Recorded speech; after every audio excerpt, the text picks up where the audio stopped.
It's quite paramount and important, very, very important that we, stir up apt conversations, stir up interesting conversations, see through a couple of things happening, peruse the pages of our papers, of our dailies, to see several reports, what's happening in the country, what's happening around us, what's happening in the communities, in the society, in the state, in the nation, in the country, in the continent, and the world at large. Not for any other thing, but definitely to spot out and to highlight a couple of things that we need to highlight, and then moving forward for the sake of growth, which is a collective responsibility. You're welcome once again to Trends on the Papers on Mela 93 FM, the sound of Lagos. This is where we go through and analyze several stories we have in our dailies, whatever sector it is, be it the political scene, be it from the business or economic space, be it health, be it education, be it sports, whatever it is that we have happening around us, we'll definitely fulfill that part of our promise to let you know and keep you abreast, keep you updated of all of this, and we'll also give better understanding. We'll analyze these issues with the help of our in-house analyst in person of Side Forward. He'll be joining us shortly also to give analysis to this and to holistically look at these issues, right? And you can also share your perspective as well. That's why it's not a one-way analysis, right? We'll make it broad and we extend that to you as well, so you can also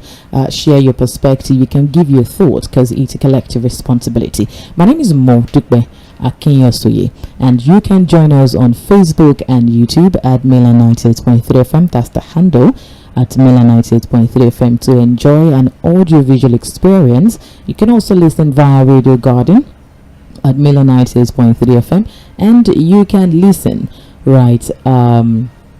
you can also listen via our website www.mainlandfm.com. That is our website to join the conversation. All right. While I try to connect to Side Forward, I want us to start this conversation from an interview. I listened to an interview of an ex-soldier, and he narrated, his experience serving the country, right? And I want us to also listen, and then we'll start a conversation on that note, and we give I want to hear our analyst's view on that as well, because it has actually sparked a lot of reactions, especially when it comes to how we take care of the people that we are banking on to secure the country, that we are banking on to help protect lives and properties of the people. So I'll play this and I'll be back, and then I connect with Side Forward. Good morning once again. Soldier boy, what was your monthly salary as a soldier before you left? as a soldier, like presently now, but they pay me the last salary where I collect for army now 109,000, 111,000. But before that, it was just last year February where they increased the salary. Before now 51,000. So attached with this casket where they pay 20,000 naira, so making 70,000 naira before. So it was February last year that they just increased it to that. And how were you surviving on 71,000 naira? The suffer no be small. Apart from the salary, nothing more. Nothing they enter for you as a soldier. What about uniform? Did they give you uniform? No, they don't really give uniform. Now soldier, ask any so soldier. So how do they get your uniform? Would they buy them? How much is the uniform? The uniform is about 55,000. More than your salary. Yes. Now you go buy uniform. Now you go buy boots. Now you go buy anything. How much the boots? The boots, sometimes 60k for. I think so. You get one time. What about armor? Like armor, bulletproof vest, your armor helmet, fragments, this thing, and helmet. All those ones they don't give. They don't buy it yourself. So you buy it yourself. I swear, they don't nobody go give you. So you they buy bulletproof helmet. I swear. This is not a country. If you see, say maybe soldier wear that thing, maybe they get one kind. All this big visitor, maybe governor, they won't go on occasion, maybe say governor go see them. If you just go pack one, I service, that kind of thing. Now, what's that they do? Maybe say maybe so they give you no Sambisa. without bulletproof unless you buy. But nobody go give you now if you no buy am. So the only thing you get. So that Maiduguri now, I don spend about 4 years 9 months now for Maiduguri, and they tell us say yes now 2 years now you go use Before they rotate you. before they go rotate you. So me, I don't do double year, I don't dey do the third. We lost that guy inside this you know say location where you go dey, una go dey expect make Boko Haram come, or in case maybe Boko Haram wan enter that village, now na just dey like bulletproof to the villagers. You understand? Like as I be soldier now, Yes. as you ask me about the ailment and all these fragments, now the ailment and the fragment I wanna be to the villagers, because if anything they It was come like a now, buffer yes, now between cover. them. Yes. So if anything they happen, now you go first meet Without bulletproof. So with who won't give you now.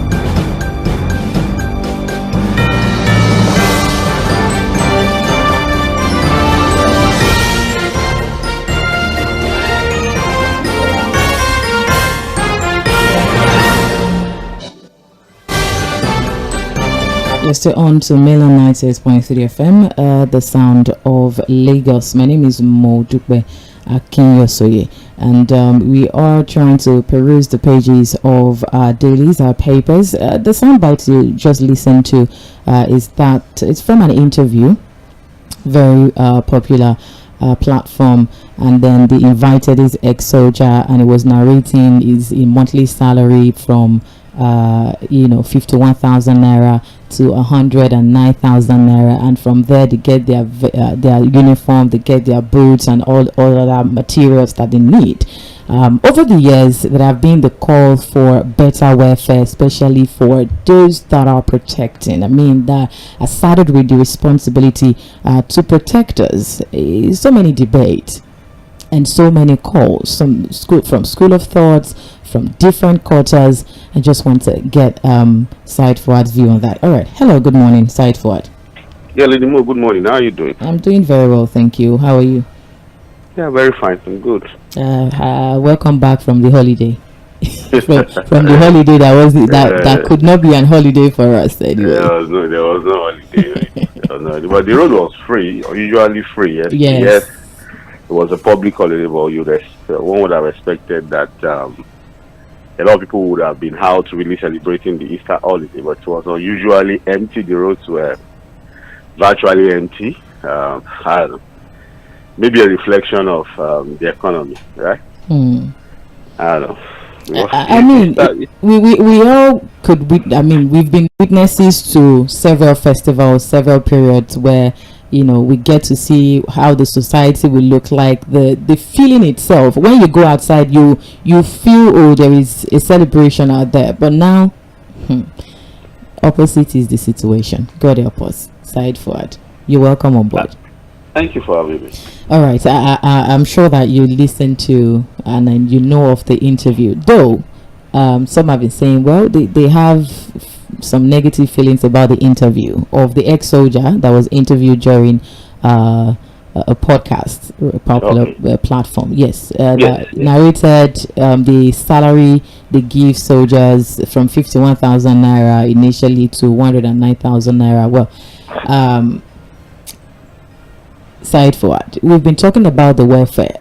When I saw the interview, I also remember, I could recall yesterday, yes, it was even yesterday that our colleague on the TV station also almost broke down in tears while he was speaking about the Brigadier General Musa Uba, who was killed some months ago by terrorists after an attack on his convoy while he was returning with his team from a routine mission. And then it brought so many questions that we have been, so many calls for the welfare of the people that are saddled with the responsibility to protect the lives and properties of the people.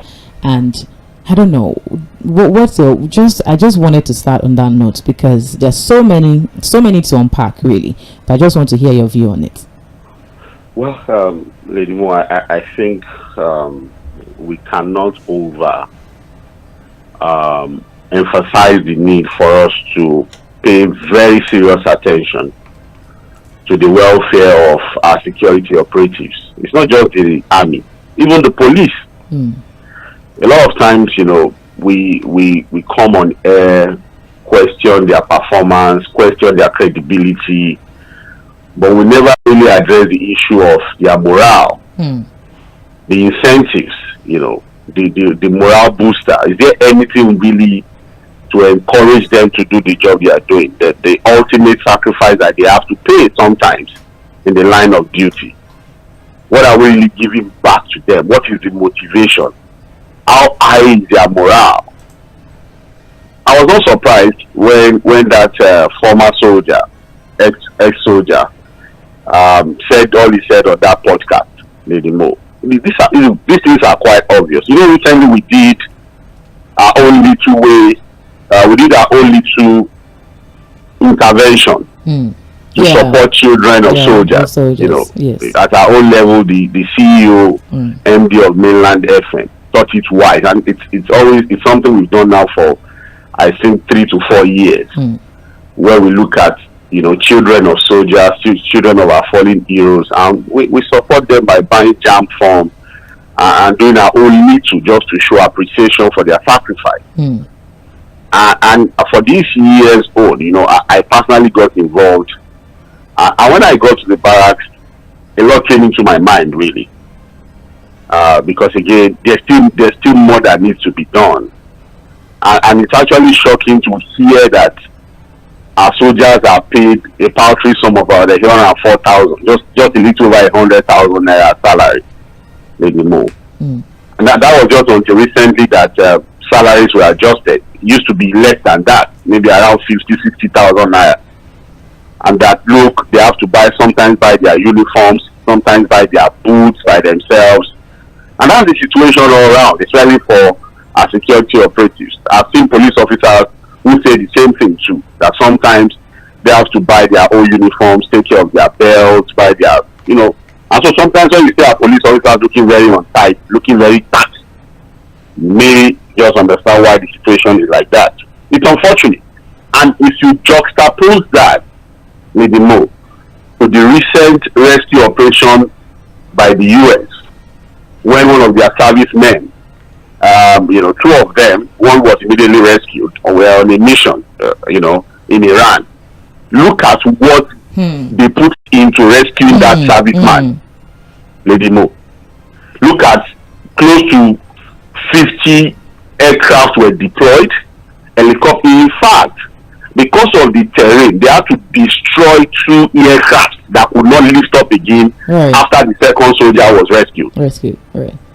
I just had to watch a number of reports now, this morning, detailing how the rescue mission was conducted. How the CIA got involved, the FBI got involved, the US military, everybody was on top of the situation to rescue one soldier from enemy territory. Lady Mo. Look, if you are a US soldier, what more motivation do you need? Lady Mo, what more motivation do you need to go out there knowing that, look, once they send me on a mission, the whole country is behind me and they will never leave me behind?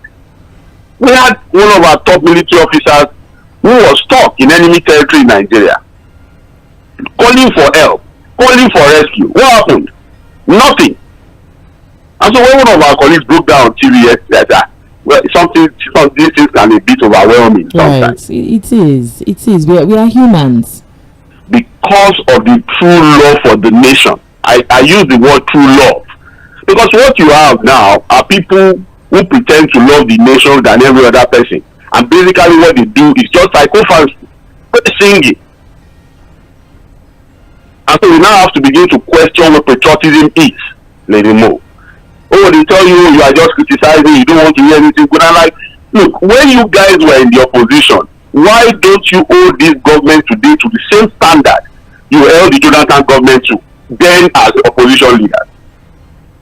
So we can continue to discuss all of these things. It's unfortunate where we find ourselves, but in our own little capacity, Lady Mo, we continue to do our best. We continue to contribute to nation building conversations. We will not be deterred. We will not be tired.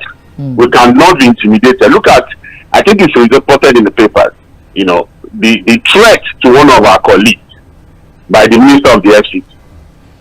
And I'm shocked that people are outraged about Minister L쏘ᴜᴜ and what he said about one of our colleagues, you know, who had expressed an opinion.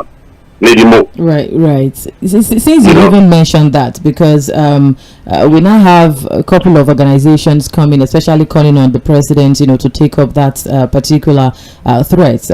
Precisely the Nigeria Guild of Editors, NGE, and the Social Economic Rights and Accountability Project, SERAP, you know, condemning the reported threat by the minister, you know, against the presenter, and you know, they urge the government or of the president, Bola Tinubu, to promptly, thoroughly, and transparently and effectively investigate the threat. I was reading someone's review, and the person was saying that if it were to be a random person, that we would not, because some are taking it likely that he's coming from Wike, or we're trying to because of his persona, downplay it because of his persona. And if it were to be just a random or normal person saying that, we would not take it likely. We would definitely have roasted the person for doing that. But because of the person that this is coming from, of course we should. But what do you think? Now, Lady Mo, again, SERAP, the NUJ, the Guild of Editors, yes, they have a duty to speak up. They have a duty to call on the president to investigate what has happened. I really don't know what needs to be investigated anyways. It's a very straightforward situation. Yeah. But again, I know the president will not do anything. Let's not bother ourselves. You know, it's not going to be disturbed, really. Whether you like it or not, in the list of his political army that he deploys to achieve his 2027 ambition, if you're going to list 1, 2, 3, 4, 5 persons, I think Wike will be on number 2 or number 3. If you understand. So Wike is a political machinery to Mr. President. And because he's doing a fantastic job, I don't think the president would ever see any reason to question Wike or call him to order. This is not the first time Wike has issued a reckless, completely irresponsible statement. Say, Lady Mo, sorry. You remember when he said we're going to throw fire into states? And so this is not. I'm surprised that people are this outraged. A threat to one is a threat to all. So what it means, because again, there are people that are political miscreants too, who take a lead from it. And so responsible enough to understand that there are things you don't say. And it's also not responsible enough to retract the statement and issue an apology. So what it means is journalists that we operate a democracy and they have the right to express themselves. Then what are you going to tell other people who do the same to other journalists? You know, everybody wants to vilify the journalists. Everybody wants to, if you have their choices. If you think a platform is not giving you what you want, journalists there who will continue to paraphrase, you know, continue to deflect on the issues, it is to hold them to account. So I was saying, after these long years of sustained democracy, we are at a point where viable states are all in one form of problem or the other. They are not just happening. You have institutions of the state that should serve as guardrail, and should that not be a source of concern to all West Africa, where we have a completely dysfunctional democracy? Do you know that there are institutions of state that also enable those things? Those things just have the security operatives also helping to create those despotic leaders. You will have these democratic despots in power. So if we begin to static autocracy, if there's anything like that, look at what is happening in Cameroon, Lady Mo. It is being reported. Right. 93-year-old Paul Biya. The report is showing that Paul Biya had appointed his son, Frank Emmanuel, named him, that's the son, as the Vice President of the Republic, the head of the armed forces, and the minister delegates at the single office, Said Fuad. I understand the essence of democracy. But this is an appointment. This is not for if you have the interest to contest for any position, right? But this is an appointment, appointing a son. Okay, just yesterday, I never knew this was going to happen. In fact, on Sunday, I made reference to it about our democracy. It is so-called Democrats, the so-called Democrats, who at some point were at the forefront of the state institutions, decrees, rules, judiciary, electoral umpire, the parliament, to continue a reference when I was doing the analysis. Right. That look, are you going to say what is happening in Cameroon nation? There are media organizations in Cameroon who will be helping him. I mean, who will be there. And you have people who also come, ordinary citizens of Cameroon, who say, oh, it does not matter. That in the longest stretch of our democratic experiment, and these things are not just happening by accident. You already having a complicit judiciary, you trace if you really love this country. And look at the situation of Cameroon. Said, very interesting. Yes. Assume oversight of the armed forces while simultaneously serving in the executive. And you will see people you will see journalists in Cameroon that will say it does not matter. You probably will also see the courts also complicit in the apparent. Now you have a 93-year-old completely absent-minded president who has perpetuated his power. Now at a point where it is getting obvious that look, if the ballots cannot take him away as the leader of law to take over from him, so what does he do? He has now appointed him we are practicing in Africa. And there are people that will tell you, oh, it's a democratic strategy. It's an appointment. It's an appointment. So he has put it, now he's not just putting him as the vice president. So what it means is that there's now a consolidation of power, up with new types of democracy. The ones you have never seen before. This is democracy in the monarchy system of anyway, that is the only Cameroonian that can tell us. Because once, look, I said it and I'm going to repeat it, like Barrister Curtis said. Look, don't be deceived. Once you begin to see the pattern is just a 1, 2, 3, 4, 5 kind of thing, and you know, oh, this is where we're hands in the treasury. You understand? So they may not see the danger, but this is how it starts. Look at what was going to happen in Benin Republic recently until all democratic institutions in that country. And look, it's not doing it alone. There are enablers within the system. Oh, they will tell you democratic strategy. In fact, they will tell you that the man has built a democratic university consciousness of the people. That look, we are running into trouble. This democracy is going to fail. Yeah, is that a democracy? Is that an election where opposition figures were banned in Africa? And there are people that will tell you, oh, it's just strategy. It's democratic strategy. According to thank you, Said, for see, we're still talking about all of this. Nothing is going to happen to Wike. The president will not be bothered. Let's not bother ourselves. The statement and issuing an apology instead of making all this unnecessary explanation. In fact, I think I was seeing a video of him yesterday. So, and the day Nigerians are waiting for is the day Wike will now turn on the president. Maybe more. Will now turn on this and will now wait to see what the reactions of his enablers today would be. To see what is enablers. The people who will say, oh, Wike can never be wrong because they we are close to it. Close to that day. YouTube at Mela 98.3 FM. That's the handle. You can listen via Radio Garden. You can also listen via our website, melanfm.com. That's www. Yesterday, also expressed their concern over the future of the movements of silence, indifference, or withdrawal, saying that it could take a convention as well. He reiterating the fact that well, the ruling party, we are not whatever ruling party is saying. We still have lots of political parties registered as at now. Okay, now let's set the record straight. I've seen the president, the leadership of the APC have said it.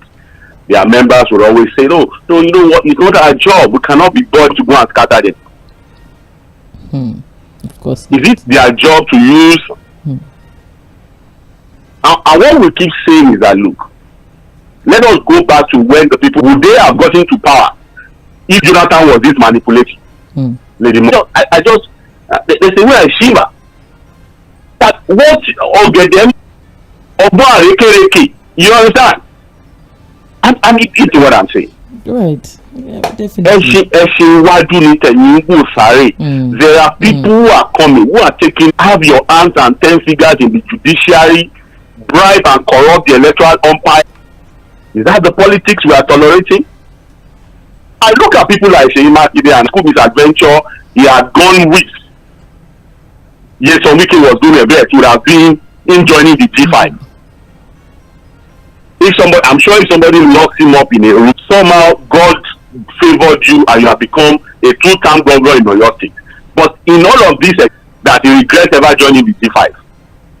Because what was the issue there?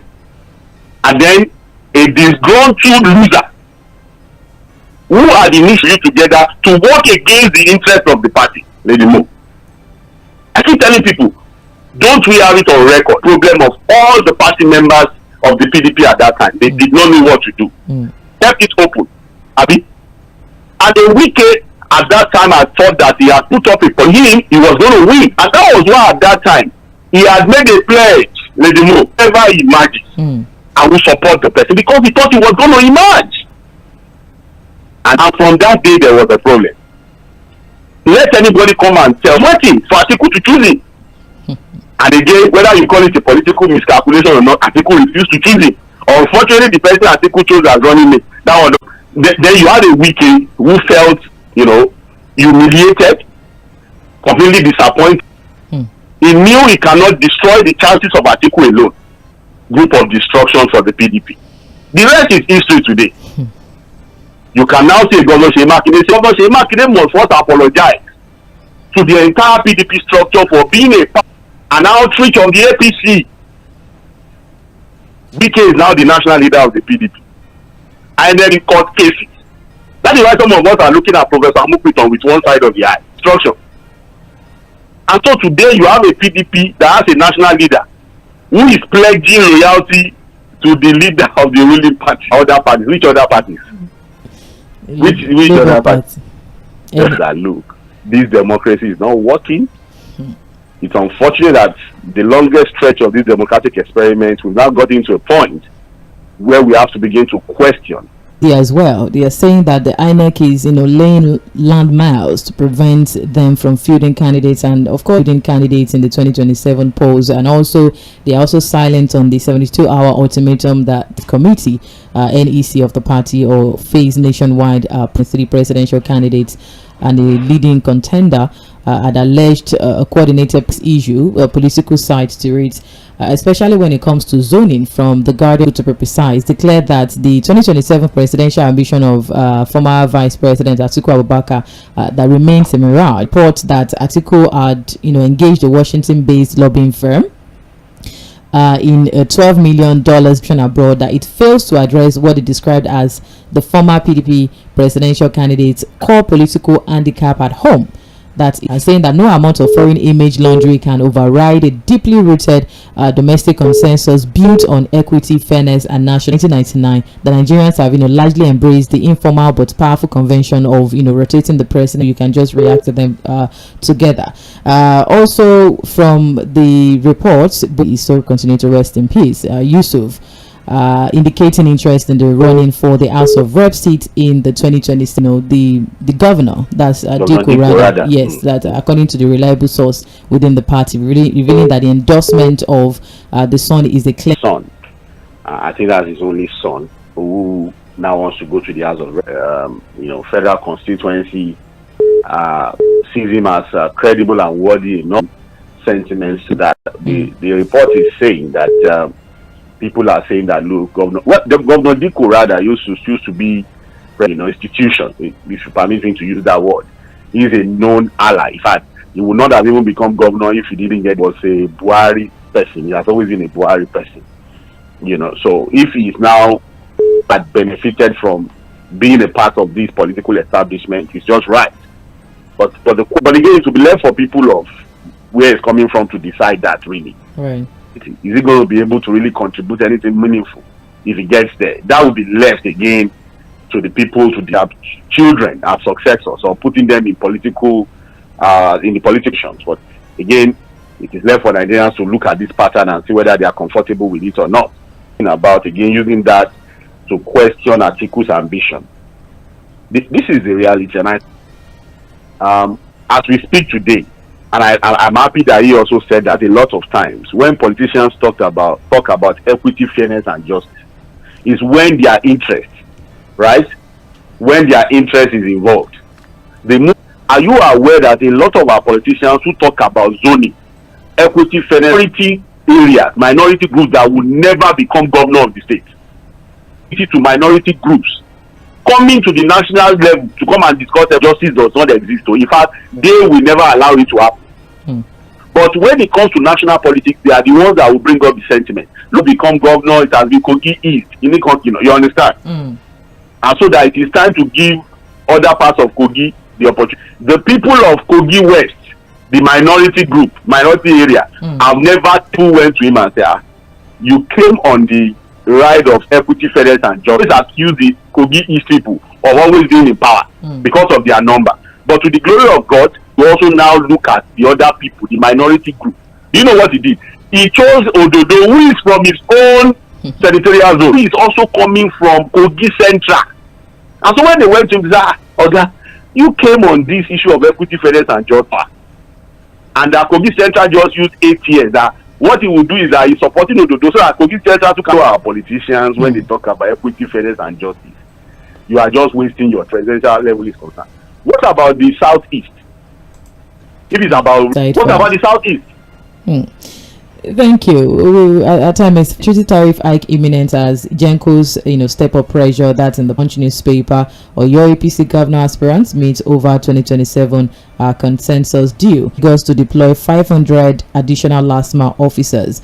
On the newspaper quickly also gave on the reports banditry weakening Nigeria states and on World Health Day concerns over health funding sustainability as U.S. presidency kicks, and also tax dominates federal revenue as oil income declines by 26, even according to reports here saying that giving figures. This paper quite unfortunate. Said for thank you very much.